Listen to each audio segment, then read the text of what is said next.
भोंदू अशोक खरातचे अनेक कारनामे आता समोर येतात। अहिल्यानगर जिल्ह्यातल्या समता नागरी पतसंस्थेत एकाच दिवशी वेगवेगळ्या लोकांच्या नावानं राहता इथल्या एकाच शाखेत 100 खाती उघडली गेली आणि विशेष म्हणजे हे सर्व खाते हा भोंदू अशोक खरात ऑपरेट करत होता।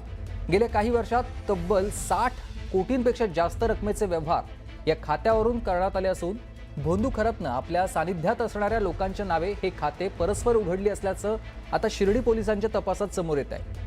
यामुळे समता पतसंस्थेच्या कारभारावर प्रश्नचिन्ह निर्माण झालेत। समता पतसंस्थेसमोर या सगळ्या परिसराचा आढावा घेतलाय माझे सहकारी हरीश दिमोटे यांनी। पाहूया।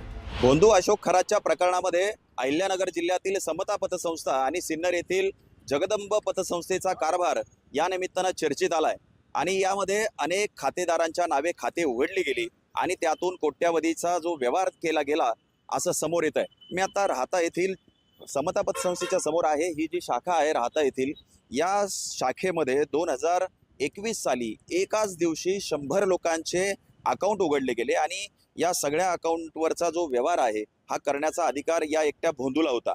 खरं तर याच्यामध्ये अनेकांची नावं आहेत। मग जी या भोंदू बरोबर जी असणारी लोक होती, जासूद नावाचा जी व्यक्ती आहे ज्याच्यावरती खंडणीचा गुन्हा या बाबाने दाखल केलाय, त्याच्या नावावर देखील खाते आहे। परब नावाचा व्यक्ती आहे याचा मुंबईचा, त्याच्या नावावरती खाते आहे। त्याचबरोबर जो नामकर्ण आवारे, जो या भोंदूला ब्रह्मांड नायक सिद्धपुरुष म्हणायचा, त्याच्या कुटुंबियाच्या नावाने जवळपास 6 खाते आहेत। कालच या सगळ्या प्रकरणामध्ये जवळपास 7-8 लोकांची चौकशी देखील झालेली आहे। या चौकशीमध्ये त्यांनी जे जबाब दिलेले आहेत त्यामध्ये ते सरळ सरळ सांगतायत की हे जे अकाउंट आहेत याबद्दल आम्हाला काहीही माहीत नाही, हे अकाउंट कोणी उघडले, आम्ही सह्या केलेल्या नाही, प्रत्यक्ष जाऊन देखील कोणतीही KYC केली नाही। त्यामुळे या भोंदूने जवळपास 60-70 कोटीचा व्यवहार या सगळ्या खात्यांवरनं केला। याचा उपयोग नेमका कशासाठी केला जात होता, हे पैसे येत कुठून होते, कुठे जात होते, यावरती प्रश्नचिन्ह निर्माण झालेला आहे। त्याचबरोबर एकाच दिवशी पतसंस्थेमध्ये एक व्यक्ती 100 खाते कसे उघडू शकतो, त्यामुळे या पतसंस्थेचा जो कोणी अधिकारी त्याला सहभागी आहे का असा देखील प्रश्न निर्माण झाला आहे। त्यामुळे या प्रकरणाची सखोल चौकशी होणं गरजेचं आहे। हरीश दिमोटे, न्यूज 18 मराठी, शिर्डी, अहिल्यानगर। बातमी पुण्यातून आहे। पुण्यामध्ये MIT विरोधात मनसेनं आंदोलन केलंय। 30% फी वाढीविरोधात मनसे आता आक्रमक झाली आहे। पुणे MIT कोथरूड इथं शाळेकडून पालकांवर टाकण्यात आलेल्या दरोड्याविरोधात आंदोलन केलं जात आहे। आर्थिक लुटीच्या निषेधार्थ मनसे विद्यार्थी सेना पालकांच्या वतीनं हे दरोडा आंदोलन सध्या केलं जात आहे। हे दृश्य आपण बघतोय। अभिजित पोते माझे सहकारी आपल्याला खरं तर सगळ्या संदर्भात सविस्तर माहिती आता देणार आहेत। आपण थेट त्यांच्याकडे जाणार आहोत। अभिजित, पुण्यामध्ये आपण बघतोय पालक सगळे आक्रमक झालेले आहेत, फी वाढ केली जाते आणि अनोखं आंदोलन आहे। नेमकं काय आंदोलनाचं कारण आहे आणि या पालकांचं म्हणणं काय?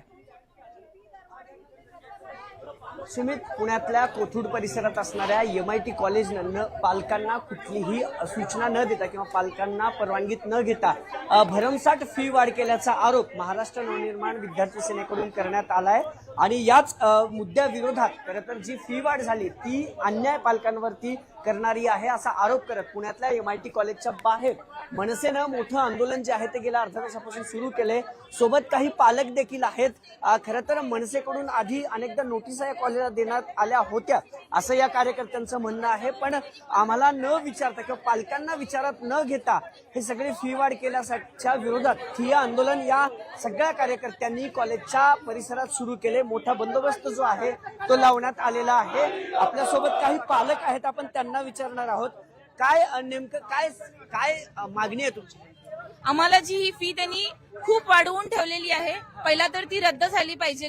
आम्हाला एक स्टेबल फी जी असते, जी शाळा म्हणजे स्टेबली प्लेस करते, 2019 ला शाळा CBSE पॅटर्न मध्ये झालेली आहे, तर त्यावेळेपासून जर तुम्ही रेग्युलेट केला तर जे आमच्याकडनं त्यांनी फी घेत आहेत ते रॉंग घेत आहेत। माझा मुलगा 4 वर्षापासून या स्कूलमध्ये आहे आणि दरवर्षी मी वेगवेगळ्या प्रमाणात फी देतेय आणि हे थांबलं पाहिजे। मॅनेजमेंट कुठेतरी थांबायला पाहिजे।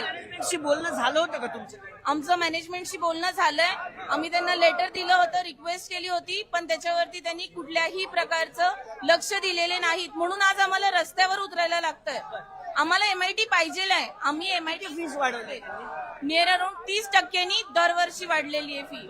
किती फीस वाढवल्या, काय मागणी आहे तुमच्या? 20% वाढवली आहे आणि त्या फीचा आम्हाला ब्रेकअप दिला जात नाही। की कोणती फी कशासाठी वापरली जाते, टीचिंगसाठी किती, बाकीच्या आणि एक्स्ट्रा करिक्युलरच्या नावावरून सुद्धा आमच्याकडून बरीच फी उकळली जाते.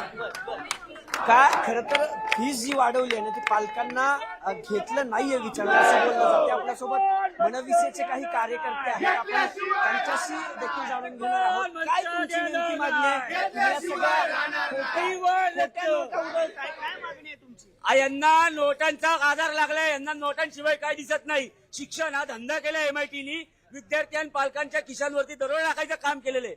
50,000 रुपये जी आज फी होती 5वीची ती आज 80-90,000 झाले. 35% फी त्यांनी वाढवली. दरवर्षी 15-20% फी वाढवतात. एक्स्ट्रा करिक्युलर ऍक्टिव्हिटीच्या नावाने 5,000 रुपये, फील्ड ट्रिपच्या नावाने 2,000 रुपये, प्रत्येक गोष्टीनी शिक्षण गणवेश घेण्यासाठी, युनिफॉर्म घेण्यासाठी पालकांना विचारत नाही घेतलं का? पालकांना विचारत नाही घेतलं का? अजिबात पालकांना विचारात नाही घेतलं. खोटी पीटीए तयार केली, खोट्या सह्या घेतल्यात. पालकांना विचारात न घेता या सगळ्या गोष्टी करतात. ते पालकांना विचारात न घेता या सगळ्या गोष्टी करतात. यांची खोट्या नोटा उधळताय. तुम्हाला कॉलेजमध्ये परवानगी दिली जात नाही आंदोलन. कॉलेजमध्ये परवानगी, त्यांची हिंमत आहे का आम्हाला फेस करायची? ते आमच्या पुढे दारात आले पाहिजे. आम्ही त्यांना आज सांगितलेले आम्ही फी वाढ रद्द झाल्याशिवाय आम्ही थांबणार नाहीये.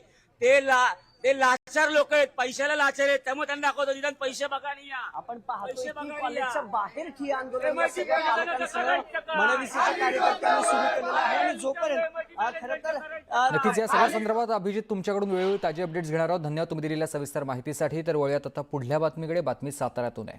सातारा जिल्हा परिषदेच्या सभापती निवडीवर राष्ट्रवादी आणि शिवसेनेनं बहिष्कार घातल्याची सूत्रांची माहिती आहे. राष्ट्रवादीचे आणि शिवसेनेचे सदस्य भाजपनं फोडल्याचं कारण देत मतदानावर बहिष्कार टाकण्यात आलाय. निवडणूक लोकशाही पद्धतीनं होत नसल्याचा आरोप करत बहिष्कार टाकण्यात आलाय. या बहिष्कारामुळे भाजपचे सर्व सभापती बिनविरोध निवडून येणार आहेत.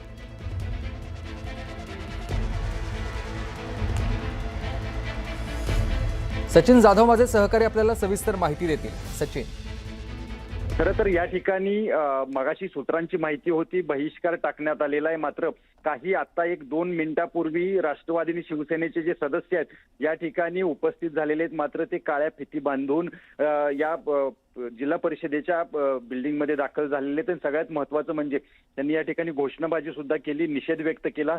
अध्यक्ष आणि उपाध्यक्ष पदावरून ज्या पद्धतीने या ठिकाणी निवडी झाल्या त्याच्यावर निषेध व्यक्त केला. आणि या ठिकाणी काही काळ ठाण मांडून सुद्धा दोन्ही पक्षाचे सदस्य बसले होते. या ठिकाणी अभूतपूर्व गोंधळ काही वेळ पाहायला मिळाला. पोलिसांनी परिस्थिती या ठिकाणी नियंत्रणात आणलेली आहे. ज्या ठिकाणी सभापतींच्या निवडी होत आहेत त्या ठिकाणी आता राष्ट्रवादी आणि शिवसेनेचे सगळे सदस्य या ठिकाणी पोहोचलेले आहेत आणि पुढची प्रक्रिया सुरू झालेली आहे. नक्कीच धन्यवाद तुम्ही दिलेल्या सविस्तर माहितीसाठी. तर भाजपचे सर्व सभापती बिनविरोध निवडून येण्यासंदर्भातली ही महत्त्वाची अपडेट आहे. भाजपचे सर्व सभापती बिनविरोध निवडून येणार आहेत. राष्ट्रवादी आणि शिवसेनेनं बहिष्कार टाकल्याची सध्या माहिती कळते. NCP आणि शिवसेनेचा सभापती निवडीवर बहिष्कार आहे अशी माहिती सूत्रांकडून कळते. सातारा झेडपीमध्ये आज विषय समित्यांच्या सभापतींची निवडणूक होते. या सगळ्याचा आढावा घेतला माझ्या सहकार्यानं. पाहूया. सातारा जिल्हा परिषदेच्या सभापतींची निवड आज होते आणि ज्या ठिकाणी निवड होणार आहे त्या ठिकाणी निवड आहे. चौथ्या मजल्यावरील आपण हा गोंधळ खरं तर पाहू शकतो. या ठिकाणी राष्ट्रवादीचे सदस्य आहेत, हाताला काळ्या फिती बांधून या ठिकाणी ते उपस्थित झाले आपल्याला पाहायला मिळते. ज्या पद्धतीनं अध्यक्षपदाची उपाध्यक्षपदाची निवडणूक त्या पद्धतीनं हा लोकशाहीचं खून आहे असं यांचं म्हणणं आहे. खरं पाहायला गेलं तर राष्ट्रवादीचे जे हे या ठिकाणी सदस्य आहेत, शिवसेनेचे सदस्य आहेत हे या ठिकाणी उपस्थित असल्याचं